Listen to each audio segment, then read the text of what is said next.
Bonjour à toutes et à tous, et bienvenue sur Maurice Flash Info. Nous sommes ravis de vous retrouver pour ce point complet sur l'actualité judiciaire de Lille. L'affaire fait grand bruit à Baie-du-Tombeau et au-delà. La Financial Crime Commission, la FCC, vient de frapper un grand coup dans le milieu du blanchiment d'argent.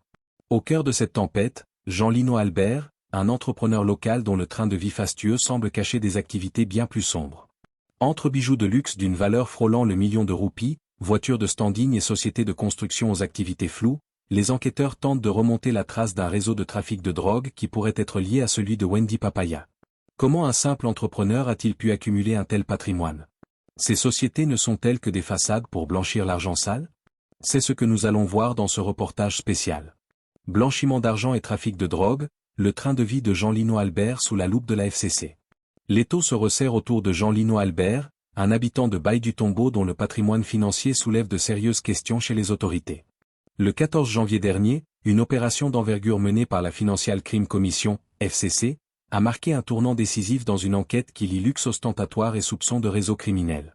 Une saisie de luxe au cœur de l'enquête. Le clou de la perquisition effectuée au domicile du suspect est sans conteste un bracelet en or serti de diamants. Cette pièce d'orfèvrerie, dont la valeur marchande est estimée à environ Rs 807 000, est au centre des interrogations. Pour la FCC, ce bijou n'est pas qu'un simple accessoire de luxe, mais potentiellement le produit du crime. Outre cette pièce de joaillerie, la force de frappe de la commission s'est traduite par la saisie de 2 véhicules, dont un de la marque Ford, renforçant l'hypothèse d'un enrichissement rapide et injustifié. Un réseau plus vaste, l'ombre de Wendy Papaya.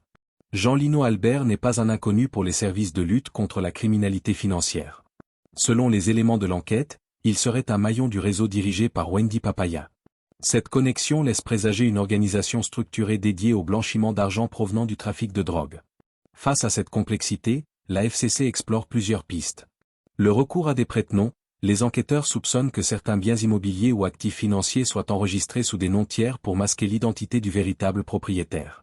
Le passage au crible, l'intégralité du patrimoine de Jean-Lino Albert est actuellement auditée afin de détecter toute disparité entre ses revenus déclarés et son train de vie réel. Société écran et secteur de la construction. L'un des volets les plus techniques de l'enquête concerne les activités professionnelles du suspect. Jean-Lino Albert est à la tête de plusieurs entreprises de construction, que la FCC soupçonne d'être des sociétés écrans. Le mécanisme présumé, ces entreprises serviraient de façade légale pour réinjecter de l'argent sale dans le circuit économique formel à travers des contrats fictifs ou surévalués. Le suspect a désormais l'obligation de fournir des comptes détaillés à la commission, incluant le journal des activités quotidiennes de ces entreprises, la liste exhaustive de ses clients, l'ensemble des contrats obtenus et les preuves de paiements associés. Situation judiciaire. Actuellement sous les verrous, Jean-Lino Albert fait l'objet d'une charge provisoire de blanchiment d'argent. L'enquête se poursuit pour déterminer si la structure de ces entreprises et l'origine de ces biens de luxe peuvent être légalement justifiées ou si elles confirmeront son implication directe dans le narcotrafic.